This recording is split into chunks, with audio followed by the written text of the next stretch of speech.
Oh, hey everybody, Luke here, and yeah, I got the latest volume of Mission Yozakura Family. Although this is quite different. Kohaku? Wait a minute. Why, man? Kohaku? Senku?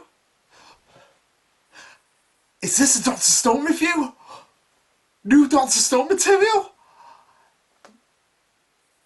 Oh yeah.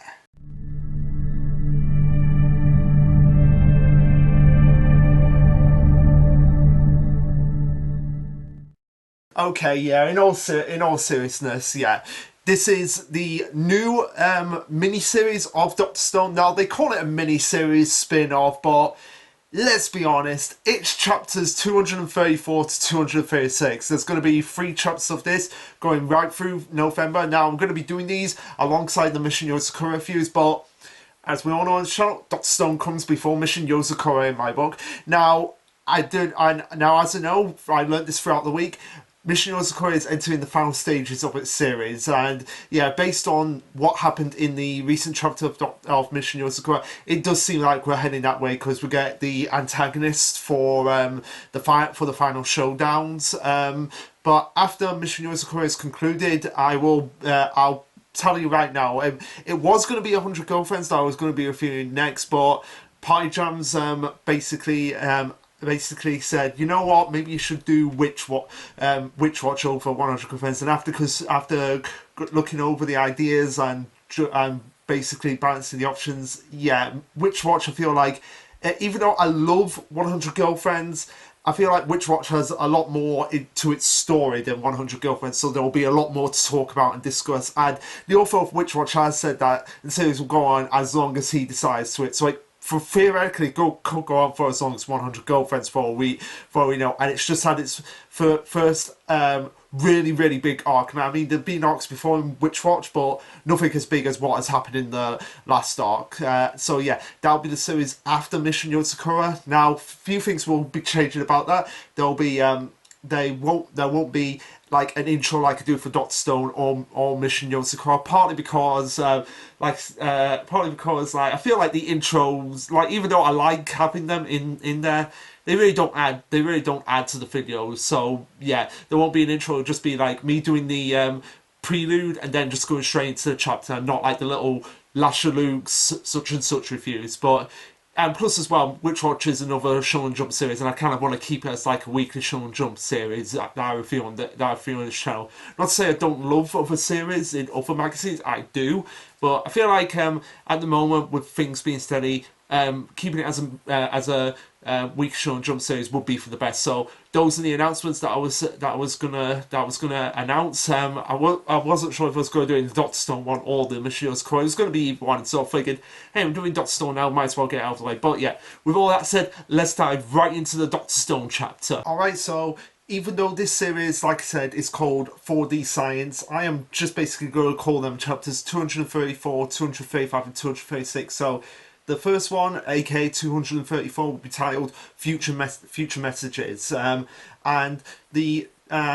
even though this is still Doctor Stone, the genres that it takes right now, because in the beginning, in like the original manga run, it was mostly realistic science, with the only exception being the Y Man and its all futuristic petrification beam. Here now, it seems that we are going into the realms of science fiction and going into theory science as opposed to realistic science, which I have no problems with. Like I've been saying, I feel like this is the natural progression for Doctor Stone. Like, hey, we had the realistic science, and now we're getting into like the theory science. That, yeah, these things have been theorized, but haven't been proven. Now, some people do not like that direction, and that's fine. That's more power to you. But personally, like I said, Doctor Stone is science fiction, so yeah, we've had the science reality side of science, but now let's dabble into some science fiction. And like I said, these ideas that come in this chapter, they have been theorized. Like Einstein theorized it. I did do a little bit of research on what happens in this chapter. Einstein did theorize about what, yeah, this might be possible, and hypothetically it might happen, but come on, guys. It was only natural that we were going to lead to something like this. But anyway, the chapter starts off with a colour page, and quite a nice one because it shows Chibi Senku, which is very important in the chapter, Adult Senku, and Byakuya. Yeah, I'm sure Byakuya will be important in this chapter. He might as well be Richie from Power Rangers Season 2.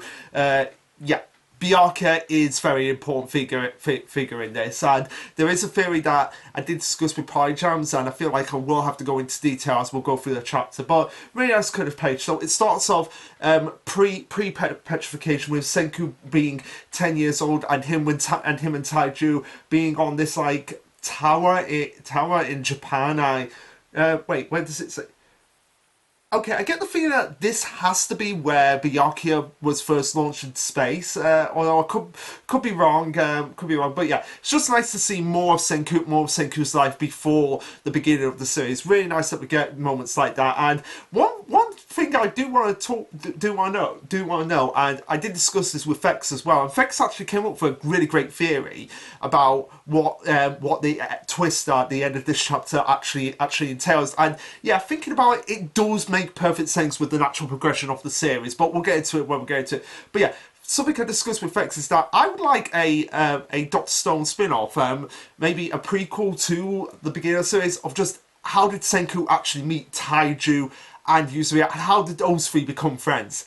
That is what I would like. That's what I would like to know. That story to be told, because Taiju and Senku's relationship, having gone through most of Power Rangers with the Control Gears guys, seeing Taiju and Senku here, it kind of reminds me of the relationship Billy and Jason have in Mighty Morphin Power Rangers, with Jason being the tough, brooding, tanky kind of guy, muscle head, not the sharpest tool in the shed, and Senku being kind of like Billy, except with a little bit more confidence to him, as opposed to Billy at the start of the series, who was very nervous, very like, yeah, not really sure of my abilities. But him and Jason still had a really good, strong friendship. Kind of same thing with Senku and Taiju here. But anyway, so Senku is going along this tower, and Taiju is just asking him, yeah, so this is another neat science doohickey. What's the big experiment with this one? I despite Taiju being not the sharpest tool in the shed, let's be honest. Yeah, even though he is smart in his own way, like he knows about agriculture, and he did come up with the idea of like, hey, why don't we use these grapes for alcohol, because grape wine comes from grapes, and so he does have some smarts to him, but nothing compared to someone like Chrome, Suika, and especially Senku. So yeah, but yeah, I just love the fact that even though he's not like that brightest mind, he still gets really excited when Senku comes up with experiments, primarily because who wouldn't? Like, anybody around Senku just has his brain just been, hey, I'm gonna build a ray gun. Why? No reason. I just want to build a ray gun, or I'm gonna build a machine that can basically be attached to your arm so that I can control your arm. Like, anybody would be like, okay, yeah, Senku, so what are we doing today? What is the science experiment today? And Senku goes on, oh no, this is no more than an antenna radio, but this baby, believe it or not, Taiju, is going to receive a message from the future. And this is Senku at 10 years old. Yeah, I can believe that Senku would do that. And Taiju was just like, pretty much everyone else is just like, while he's going, what? We're just like, the same exact reaction for him. It's like, what 10-year-old comes up with something like that? It's just being like, so what are you going to do today, Senku? I'm going to have a radio antenna receive a message from the future. Okay, let's go along with it. Yeah, Taiju basically asking the same questions that everyone else is asking, like, the future? Who? What? Where? In the future? And he's like, you dummy, it's going to be me that's going to receive the message. And yeah, Taiju knows where he stands. Like, he clearly knows where he stands when he calls himself a pea-brain. So yeah, he's still in the dark about all of this, as we are as well. And Senku goes on to explain that, get excited about this test, because we're going to find out if future me ever makes a time machine. I picked today because it's New Year's Day, right at midnight. on the bell at the stroke of midnight, that's when future me is gonna be like, I'm right here at the tree, and shoot a message back via a time machine. Now, like I said, we are going to get into the theory about how the time machine actually functions, and it's nice that we're actually getting some follow-up on that, and it's not just something like, yeah, Senku built a time machine, but we're never going to follow her up ever again. This is why I like when Dr. Stone comes back, because it's like, hey, we get to continue the story, find out what's going to happen next, what the next step of this is. Now, Party Jumps did point out, like, hey, this is probably going to happen every time the anime comes out, but personally, I would like it, and I'll say this when we do our discussion, me, Effects, and Party Jams, I would personally like it if they were like, hey, if Inagaki and Boichi said, hey, we're going to plan out some stuff, then write the chapters, and then bring them out. Even if it's like 6 months or a year, if they bring out, like, say, chapters like this every 6 months or a year, like 3 to 5 chapters at this length, because this length is pretty much like an average beginning chapter of a series, and this could be the groundwork for a potential Dr. Stone sequel series, but not in the same length as like the weekly series. Like, it'll probably be like sporadic. I agree with Power Jumps on that. I would want it to be like, hey, in batches rather than week to week to week to week at this point, because I feel like doing it in batches, we can get a lot more.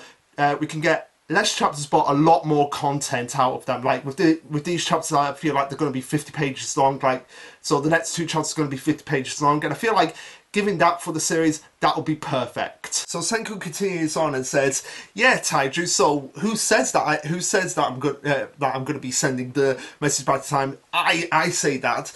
Getting it, I've decided that. So if I ever crafting up a time machine, I'll make a point of sending a message back to my younger self." And yeah, Senku having the brain capacity to remember how long he was in the stone. Yeah, I can imagine that he would remember something like this from his childhood, because this has got to be like the most insane thing Senku has ever come up with. More so than a cell phone in the stone world, a rocket ship in the stone world. How about a time machine in the stone world? Because it is still technically the stone world, even though we kind of got society back up and running.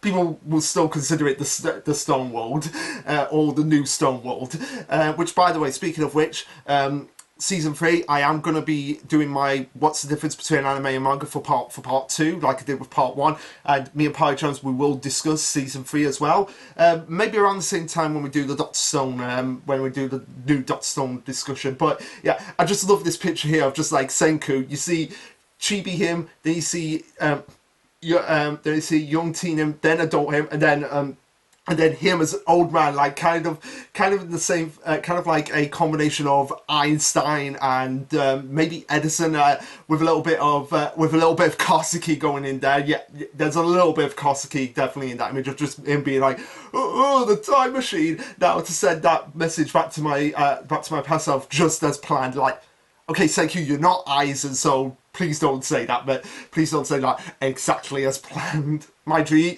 he probably could give Aizen a run for his money in terms of intelligence, but yeah, Taiju finally is like, okay, I'm kind of starting to see what you're getting at here. So if a sort of message comes through now, that's proof that you actually did make the time machine, Senku, and in the future. And Senku basically confirms, like, yeah, you're right. You get the gist of it. For someone as big as an elf as you and with a P-brain, you're on my wavelength probably for the first time in their lives. And like I said, I want to know the story about how these two became best friends. But yeah, he starts off the countdown, and they're just like 3, 2, 1, and then Senku is just like, the bell chimes, and yeah, pretty much nothing happens, and Senku just gives that face of just like, damn it, oh damn it, and Taiju's obviously giving the same phrase as well, just being like, oh, Senku, yeah, we're not receiving anything here, and he's just like, yeah, I know about that. So disappointingly, Senku could not get a message from the future, so he was probably just being like, oh, damn it, well, it was fun while it lasted, and we actually get a conversation between him and Byakuya. Again, not more, considering that Byakuya is dead in the current storyline. or so we think, like they're teasing the theory there a little bit. But yeah, it's nice that we actually do get some interaction here from Senku and Byakuya pre-petrification, as Byakuya goes on and says, that's what you were up to. Yeah, that's a crazy idea, Senku, and I can't decide if it's an idea worthy of a genius or a little snot-nosed streamer. Yeah, they're pretty much father and son, even though they're adopted fathers. I'm pretty much father and son. Seiko goes on and says, yeah, well, we can't be 10 billion% sure it'll fail, because, like, if a message was sent from the future, it might not arrive in this timeline. Plus, there are time paradox issues. Again, getting into, like, the crazy ideas of, like, maybe there were multi-universes, but also paradox issue of just, like, if the message did come back in time, then Senku, like, how would he know? Like, just things that can make your brain explode here. But Byakuya's just like, yeah, good show, Senku. You're going about it just right. But here's the thing, Senku. No matter how impossible the task might seem, you've got to achieve it. You've got to take action to achieve something. Can't know what happened until you try it. And Senku is just like, yeah, well, a time machine. Yeah, that's just physically impossible. Like, this challenge would even bring old man Einstein. So I'm glad that they're bringing up Einstein here, because, like I said, his theory about, like, a time travel and bringing things into the past, like, that's going to be playing a major point here, and we'll get into it when we get into it. But yeah, he goes on and says, according to the current laws of science as we know them, it's 10 billion% impossible. But and Bianca's just like, yeah, I agree with you there. Still, science is a way of marching forward. Do you think old folks in this day would have believed that humanity would one day reach on the moon? See, I like this message, because it's basically Byakuya is saying, like, yeah, well, it may be impossible now. Humanity has achieved so much in the time it's been alive on this world, and we're only like a speck in the whole history of the Earth. So, for us to go from 2,000 years to where we are actually now, like where we have functioning AIs that can mimic people's voices down to the last possible like, we brought this up in the Time Force review, where they were like just baffled of the fact, like, AI in the future could replicate voices, and it's just like, we've achieved it in 2023, guys. So yeah, scary how much we're moving forward thanks to science and technology. So hey, if anything, time travel may be possible in the future, but just not in the way we're expected. It might be something like this, like what happens in this, what will happen in this chapter. That may happen, it may not. But like Byakuya says, science has a way of marching forward. The future's a closed mystery to us all. That's why humanity steps up to the challenge. That's what makes it all such a blast. And yeah, now Pyjongs was a little bit like skeptical of me, like saying like this might be indicating Byakuya film fans, but considering Byakuya and what happens at the end of this chapter, like, something might have happened in the future. Like, if Byakuya is alive somehow, we don't know yet. Like, did he petrify himself? Is that the case? And, like, his body is out there? So, like, that would be a twist. But yeah, maybe Byakuya found out something about science, and he was just like trying to send a message back, like, don't, like, maybe he actually turned against science. That would be something to explore. Like, Byakuya is a villain who kind of mirrors Tsukasa at the beginning of it, like maybe Byakuya in the future, like if this is Byakuya, found out something deadly and was just like, yeah, I don't want to be involved with any of this, so I've got to try and warn Senku, try and warn the past somehow, and being like, yeah, I'm going to stop this no matter what now, because, like you said, the future's closed to a whole box of mysteries, and science has a way of marching forward. But what if it gets to a point for Byakuya where it's like, yeah, this is too much. I don't want this. I'm scared of this, and that might actually persuade him to be a villain. Now, of course, this could be a complete codswallop, but it's an interesting idea to take away of, like, how would people feel if Byakuya turned out to be the ultimate big bad of Dot Stone? That would be insane. Like, the kind-hearted Byakuya that basically started this whole adventure is actually the one responsible for trying to stop this adventure. That would be insane to think about. Senku goes on to say, yeah, there's no telling what sort of neuroscience the future will bring. And of course, instantly after he says that, well, not instantly, because this is obviously a few years down the line, but basically, legitimately, after he's thinking this idea for that, we have the mysterious petrification beam happening and all the events happening over the series as we get little montages of that, from Taiju waking up to yeah, okay, let's have a look at all the plot points back here. So back from Taiju waking up to when they built the furnace, to when Ginro and Kinru were using the generator, to Taiju developing agriculture, to Ryusui having the Perseus, to Senku and Sinu actually developing the rocket ship, to actually finding out what the Medusa actually is, like the Medusa being the Y Man. As Y Man goes on to say.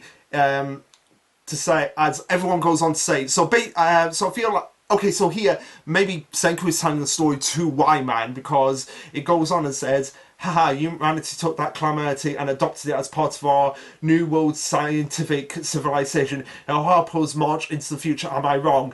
And Y Man actually for once is actually agreeing with them. So it's kind of nice that Y Man, the one who was just like, I want to turn all of humanity into stone because I want them to survive so that they can develop, so that they can help develop us and operate us. And basically humanity rejecting that. Yeah, we don't want to be in stone. And I'm basically being confused about why that was the case. Why don't you want to survive? Why do you want to eventually know that you're gonna know that you're gonna die? And basically, I love the fact that instead of actually explaining it verbally, to Y Man, they showcased it with their actions, and even though Senku is explaining it to Y Man, by actually showcasing, like, hey, humanity is going to use science to move forward and adopt new world a new scientific civilization and march into the future. That basically intrigued my mind as well. No, you guys, you've got this. I know you've got this. So anyway, we cut to the present day where we have the Kingdom of Science American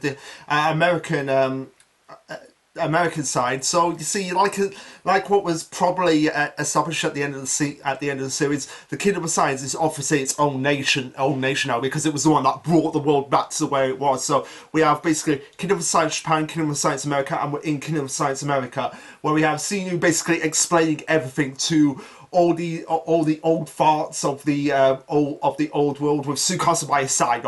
Obviously, probably for a case of just like, you better not be doing something crazy because I'm gonna defend this man. So you've got to listen to what he has to say. As Sinu's like, all of which to say, so as long as we possess a Y Man capable of producing the Petra beams, and then everyone's just being like, you want to create. We get a lot of thoughts here of just being like, you want to create a time machine. Sinu, you may have been a founder of the New World and a former NASA scientist, so your words do hold weight. And the principle we speak of theoretically sound enough, but it still comes off as a half-assed baked fantasy. I'm just like, oh my god, this is exactly what Sinu feared. Like, the old farts be like, no, we want to govern, we want to control science, and Sinu was just like, no, science should be free and elegant to explore itself. And it's just like, oh my god, guys, you are talking to a guy who founded the New World in the Stone World,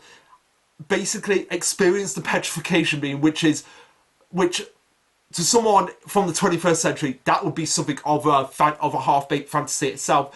And the fact that this life form, this Y Man, is capable of intelligent speech. I feel like this theory of the time machine, that should be something that you should be accepting as reality at this point. But I guess even in a world where there's physical scientific proof in front of them, they're still like, no, a time machine, that's a half-baked ass fantasy. And even Y Man is just like, why is that conclusion drawn? You humans are lacking perhaps in brain cells. See, yeah, Y Man gets it. It's just like, guys, seriously, why is that your conclusion? You are staring at a half-baked fantasy right now in me.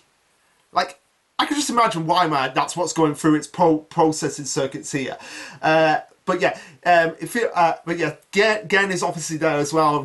I'm probably thinking like, is Wyman going to petrify everyone in this room for what they were actually saying? And he's just like, no, Wyman, surely that's not what you're meant to say. 1,000 pardons to you all. This little one is still learning how the ins and outs of language. And Wyman's just there like, why was that? No, no, what I meant to say, no, what I meant to say, like, basically being confused by Gen's, like, silver tongue actions. I just love that.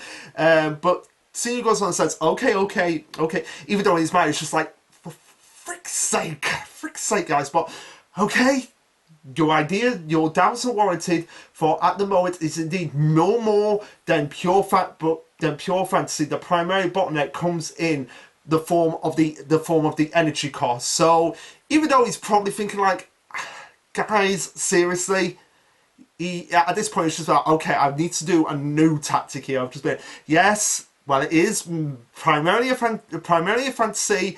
It's still this whole project to get this time machine running. It's going to cost a lot of energy, and yeah, how much are we talking here?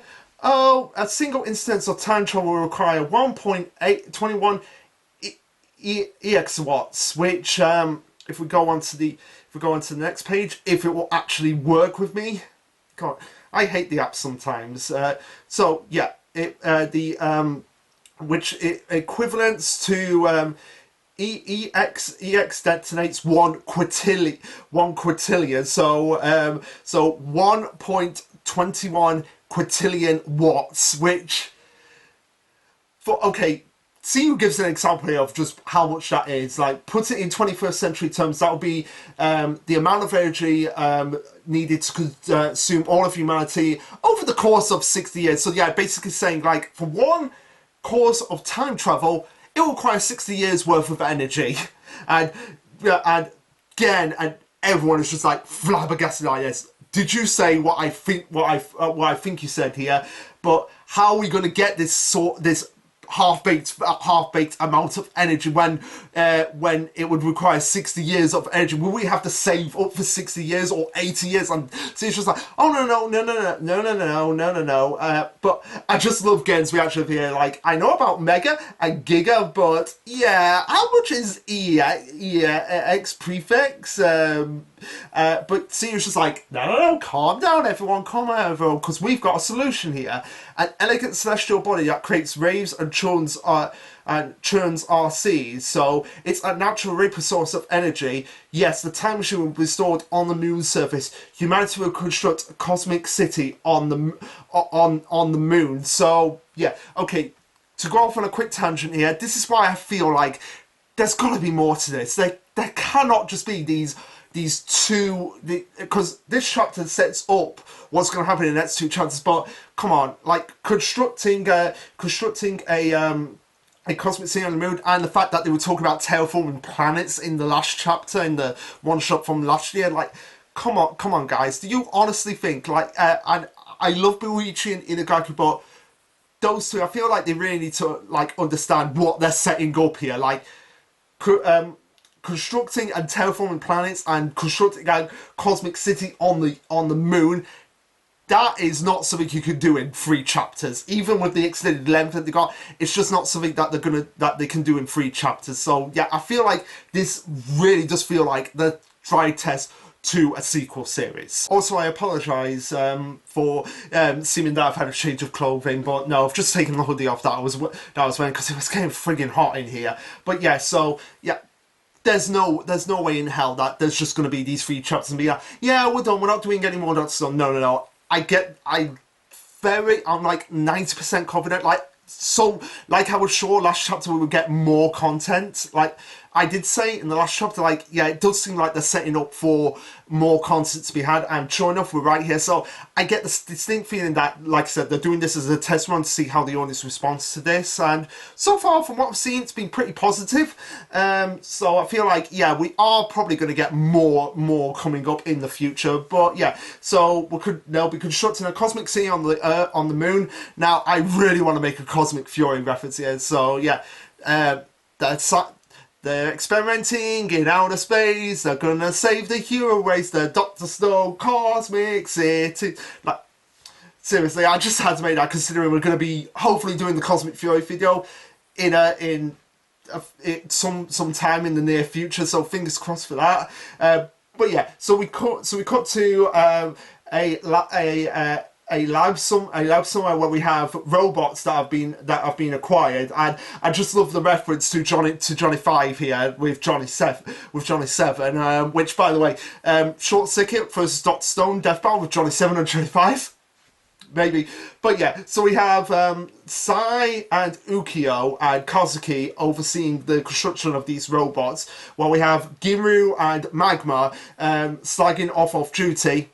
Yeah, that sounds about right with them. As Ginru's just wondering, like, yeah, how can these tin cans be moving on their own? Which, Ginru, this is not the oddest thing you've seen from the Kingdom of Science. So come on, you should be able to get it, but it's Ginro, who knows? And Magma is even worse, but no, Magma does give a very honest to God explanation, like, yeah, there's gotta be a dude in there, which, yeah, I guess that's the best way you can come up with it, but I love the conversation that's at the bottom of these panels, where we have Kazuki being like, oh, even ever since they brought back these semiconductors, we've been cracking out one miracle after another. So it's probably like, oh, this is great weight off my back. I can finally just use these semiconductors to just get out all the scientific know-how out. And this leads into Sai saying, and there's no more limits on my programming. I can code all I like. So Sai has gone to live the dream job that he has, and a really touching moment here, very subtle but very effective, of Ryusui basically praising his brother by going on,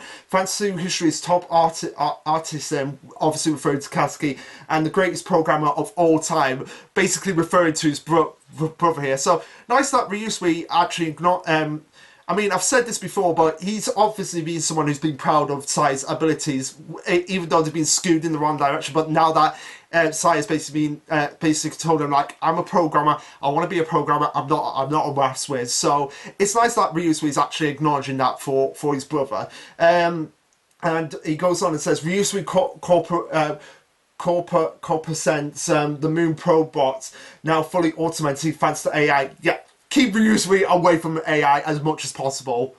What am I talking about? It's Ryusui. He's going to pattern the AI as much as possible. Although there is one line that confuses me here from Ukio, because the petrification happened during President Trump's presidency. So he goes on and says, back in the 21st century, AI like this was barely a pipe dream. Okay, so he's saying it like this. So compared to something like Y-Man, the AI that we've got now is nothing on that level. But at the same time, we still had AI Ukio. But I digress. Now and he says, now in just 10 short years, we've made that shocking tech a reality. Now I'm not sure if he means 10 years from the end of the series or 10 years from the beginning of the series, but if I had to hazard a guess, it's been probably 10 years since the end of the series. Although whether he says the end of the series as like from after they got it might be it might be from when they arrived back in Japan and were building the rocket to go to space. So it might be those 10 years. So basically, after they all woke up from the time skip petrification to now, that might be 10 years. So it might not be 10 years from the end of the series. Probably more, I would say 6 or 7, something like that. But anyway. That's besides the point. Ryusui goes on and says, there's no brakes to pump when it comes to humanity's inventions, because desire equals noble, that Francois comes in. So it's just nice to see all these characters back together, basically being the characters that we all know and love. Although I thought it was like desire equals justice, or it might. It's not important, but what is important here is just seeing you basically trying to get everyone to be like, yeah, within the sands of the surface, within the sands of the moon's surface slumbers vast quantities of helium-3, which is one of the components that they do need to actually make this time machine a possibility. And as he goes on and says, a single warp of helium-3 could provide enough energy to power the entire United States for 1 year. This isotope makes for a truly elegant fuel. So, and again, it's just like, yeah, again, it's probably just having his mind just being like, all this scientific tech is making me, it's making my head spin. But of course, these people being the people, the elites of the pompous snobs, are just being like, no, still a fantasy, how are you going to get it up to the moon and back? How are you going to transport all these materials? You will never retrieve what couldn't be done with the 21st century resources. And again, I'm just there like, guys, you have a wine man with you that can fire off the petrification beam with a diamond battery.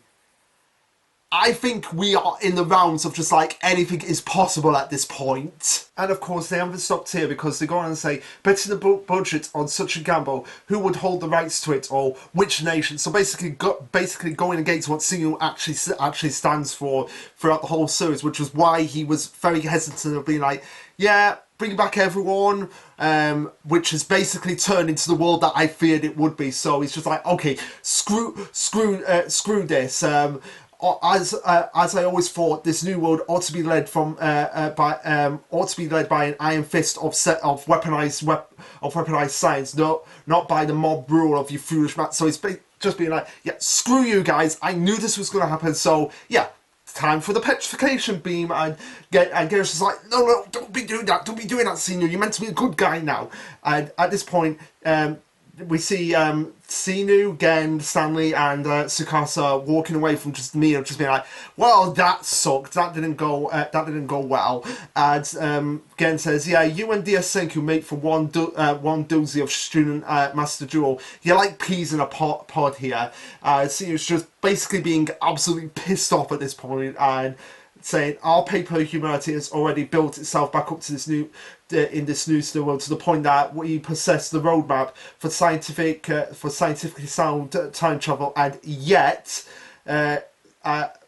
before he's actually cut off by Senku having the enormous time machine and basically explaining like, yep, it's all ready. So he's just Sinu was probably just being like, and yet we're back to where we started, which is something I did not want to do. I wanted it to be a new world, new discoveries, and having people just being like, okay, yeah, we're probably going to go along with this plan, but it's the plan we're going along with.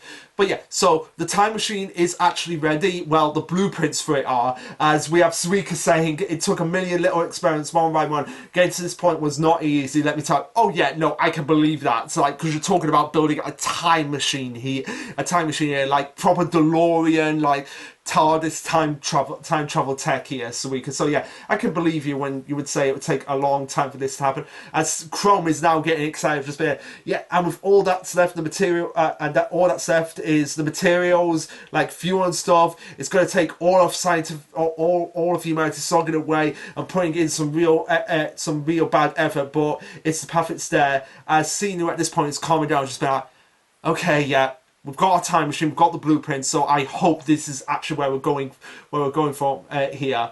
As we have everyone just being like, yeah, we can party now.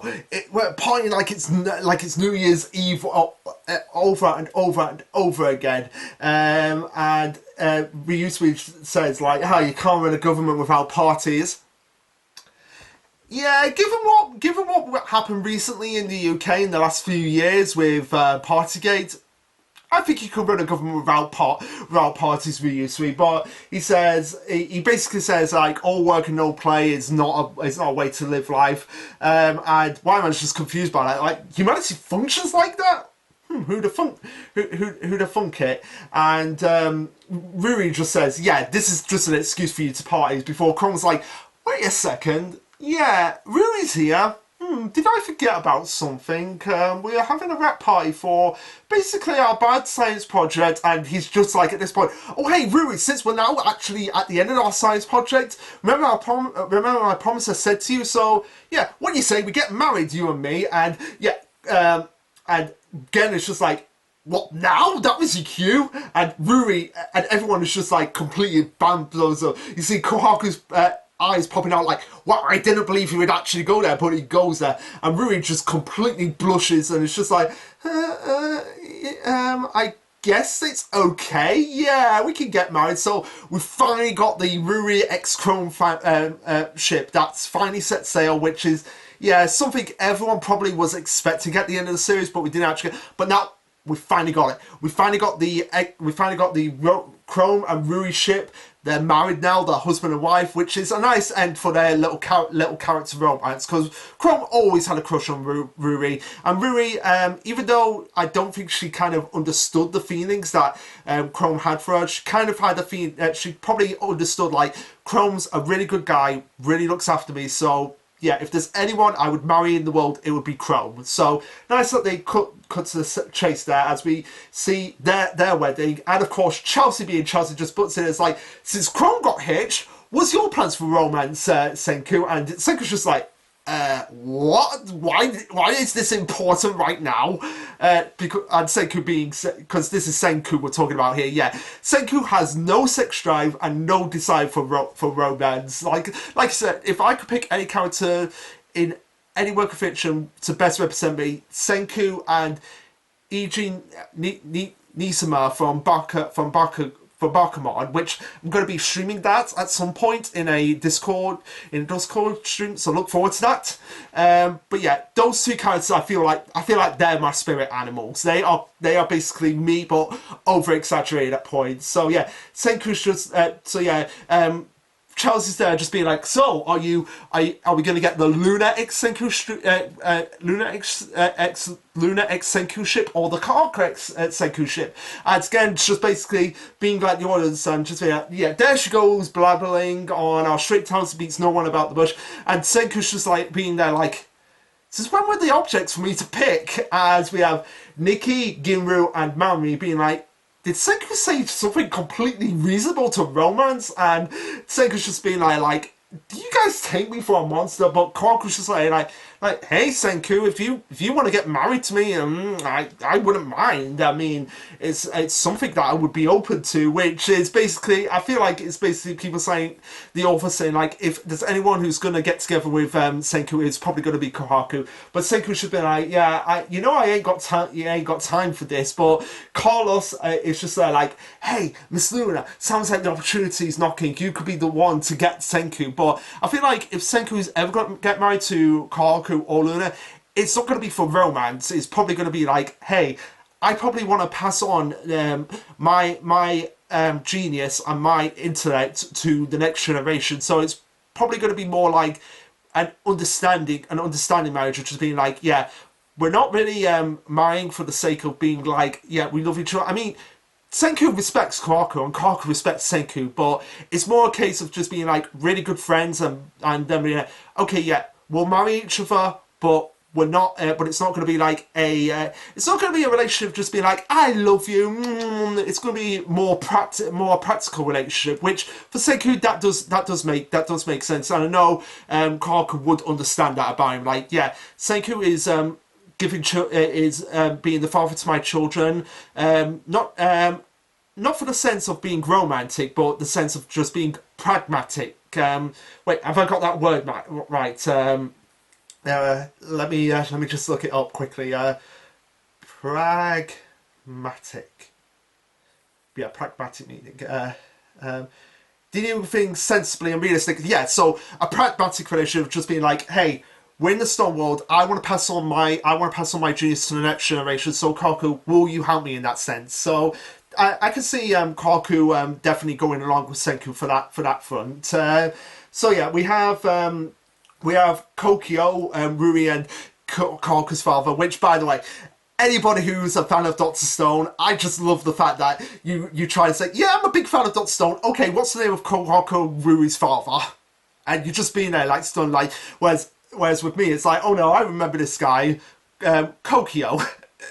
But yeah, we haven't flashing back to what Chrome meant to Ruri and what Ruri meant to Chrome as he's just bawling his eyes out and just be like, thankfully, my daughter has someone that I know I can trust and I know is going to look out for her no matter what. Because if there's one thing Chrome loves more than science, it's Ruri. So yeah, after the whole wedding and everything's calmed down, Chrome is just like, yeah, so like nothing else. I suppose. And Ruri notices, just like, yeah, Chrome, is there something wrong here? And he's just like, no, I've got a little spark here. I've got the Chrome spark of inspiration. And Ruri's just like, look, I know what you're like, Chrome. Just, if you want to go to your lab, go to your lab. That's important to you, as we have everyone just approaching the time machine, and everyone be like, yeah, what's going into you, Chrome? As we actually do get into the fear, like the Einstein theory here now, of just being like, yeah, if we jam something in here, could it slip back through time?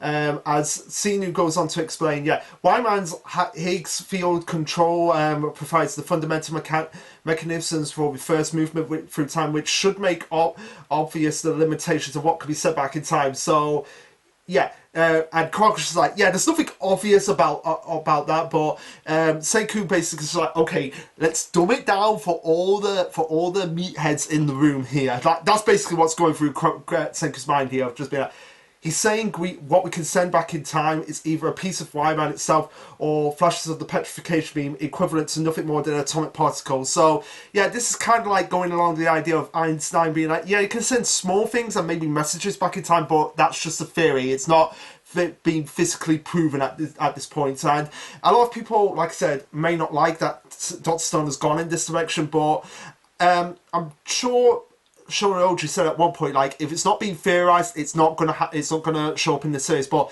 this has been theorized, so it is showing up in the series. At this point, I feel like anything that's been properly theorized as a possibility, but never actually been proven, but still is a possibility and being potentially theorized, it's going to show up in the series from now on. So we've got to kind of get used to that, even if some people may not like it. But that's just the way things are. So Taiju's just like, yeah, you've lost me here. So it's got to be really, really, really, really, really little. Yo, it's just been like, it sounds pretty pointless if you ask me, but Senior and Sacred Lights, I heard there's a big point to it. In the case of the Petra beam, our instruments can record traces bursts, such as if an intimate signal were sent from the future, such as something in Morse code, which is probably what was being maybe Wyman in the future. At the end of the series, discovered that humanity was going to break out and was sending the beam back. Like, no, I'm just making things up right now. But yeah, basically the idea of the theory is that the petrification beam can send messages in the form of Morse code and send them back in time. That's basically the idea of going around it, which again goes with the idea of the Edison theory. I'm sure Party Jams will do his long stream of comments about this theory in the comments, which I'm holding out for you to do that, man. And we'll talk about this when we actually get to talking about the chapters with Vex. So yeah. So yeah, Chrome has got like Chrome is doing is like, I've got one bad flash of inspiration. So okay, here we are here, guys. All of us here, no, all of humanity. I've got to make a firm decision on this together. I promise that if we ever build the working time machine in the future, we'll send a message back to us in the present day, so that we'll know for 100% certainty that we made the time machine, and then this can prove to be a bad inspiration for everyone. Basically, everyone will see like, yeah, we actually did succeed in it, and this will give everyone the drive to actually go through with the idea. And Seiko's just like, yeah, I thought about that when I was a kid, and yeah, Chrome does like the big backflip, which is being, of course Senku did that because he's freaking Senku. But yeah, Game goes on and says, yeah, that may have been impossible in the old world. The humanity of this, but the humanity of this era is one sharing collective will. We've inherited all we have across millennia. So perhaps this is new and in this new revival. Just maybe that is the possibility. I hesitate to suggest that referring to the Stone World was a good thing. Yet we've taken advantage of that to progress step by step. He said, "Is that what you always talk about, dear Senku, the power of humanity's science?" So really nice that they actually acknowledge that. Like, yeah, maybe in the old world that may have been possible, but considering the amount of advancements we've made in the Stone World, which we never thought would possible in a million years. Now at this world, we feel much more confident, and isn't that what we always say in Seku, that this is the power of humanity's science to move forward and achieve the impossible? We cut over to a gorgeous shot of Mount Fuji where they've actually constructed a little base on the on Mount Fuji, with Mami basically reporting of just being like, okay, here we are. This is the day where we actually find out, did humanity create create a fully functional time machine? As we have Senku getting a little bit sentimental here, of just being like, yeah, I remember back in the day when I was talking to someone about achieving what we're about to do now, and yeah. That's and the knucklehead said you've got to take action to achieve something, because you can't know what will happen until you actually try. And Rui Rui says like, yeah, this is probably your father, was it? And Senku's just like, how did you guess? But yeah, he's probably like, yeah, it's kind of obvious that it was my father, but he's kind of playing it with just being like, how did you know that? But in his mind, he's just been like, yeah, Rui, you've got it. You know me. You know my father. You've heard all the stories about him. But we have Ukio, Sai, Joel, and Kosuke being like, oh, the petrification beam is prime already. We're getting on to this. This is exciting. Assessing it in Morse code, whether it's English or Japanese, my programming will convert that into text speech. Is there anything semiconductors can't do?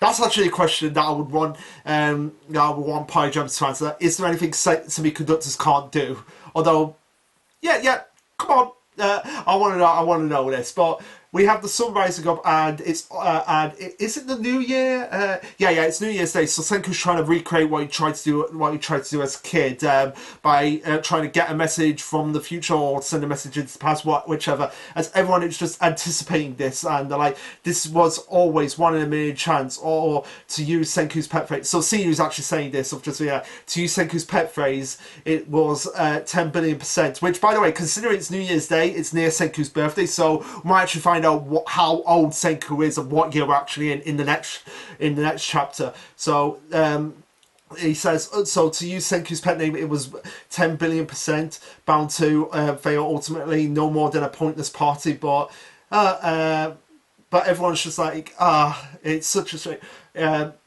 Although I don't know what Miami's seeing here now, being like, what a shame. I don't know what she's saying to that, but regardless of that, Senku does what he did as a kid. He activates the transmission beam, and everyone's just being like, has the petrification beam come for us? I can't see anything. And Senku's just like, no, calm down.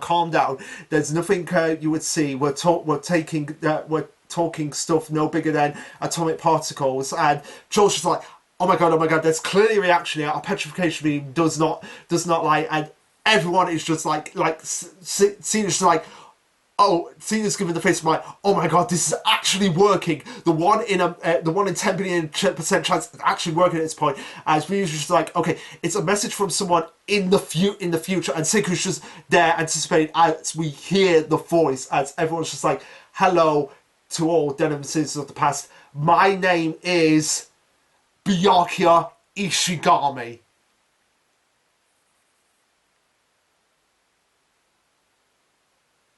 What the hell? Okay, yeah. Basically, the message is from Byakuya. Now, whether or not this is the real Byakuya or not, one thing remains the same. Like, if it is the real Byakuya, how the hell did he survive? And does this take away from his death? Personally, no, I don't think it does. I mean, it does take away from it somewhat, but at the same time, he did sacrifice all that time, all that energy to get the stuff for Senku. That was his job, to get everything ready for Senku, because he knew Senku would come back, even if it cost him his life. But yeah, so everyone is just stunned by this. Like, you see like one panel of just like everyone just be like, what, like just basically going through the lines of just what instead of why. But the biggest thing here is Senku. You see Senku just absolutely gobsmacked shocked, which for someone like Senku to be absolutely completely shocked like that is just something that you do not see. Now, have I missed? Okay, yeah, I missed out a couple of pages, so I'm gonna read those pages quickly and then go through them in a bit, and then we'll come back to it. But yeah, big theory here from Fex is that this is not. He doesn't reckon that they don't reckon that this is Byakuya. They reckon that it's a descendant of Senku from the future on a colonized terraform planet, possibly Mars, being sending the message back in time, which would make the most sense considering Mars has always been a place where people have obviously been like, that's the natural next step for colonizing and terraforming planets, having it in fiction. And we've obviously talked about it in our reality of people actually going to Mars, terraforming Mars, making Mars into a colony. That is something that's obviously been talked about and obviously being established as like, yeah, this is potentially a next step in the future. So that's possibly where it is. It's a message from Mars in the future. But yeah, I'm going to go and quickly read these pages and then come back to them in a minute. Okay, yeah, so I did miss out these last couple of pages because I thought it ended on Senku just being absolutely completely shocked, which would be an interesting way because Senku, it takes a lot to shock Senku. But at the same time, so everyone is going completely gobsmackingly shocked by this. Like, pretty much the entire fan base has been going like, what? Basically asking the questions the audience has. Like, I love the fact that the characters in the series basically ask the questions the audience has. So we have Suika saying, but how would Senku's dad exist in the future? And Mango's just like, didn't he die in the past? How in the world? But Ryu's just like, haha, fear not, guys. We'll put together the time machine and unravel every last mystery because we got assurance right here that humanity is capable of nothing less. So basically, yeah, this proves like, yes, we did invent a time machine and now we're going to build that time machine to find out exactly what happened. So Senku just gets much more excited here, and I'm excited as well because this again just sets up like again so much more that we need to uncover now. Like, we had the mystery of what the petrification beam is, and now we have the mystery of like, how is this message being sent by Byakuya? Like, this is obviously, again, I'm not saying that it's going to be like a really long form series on a week-to-week basis.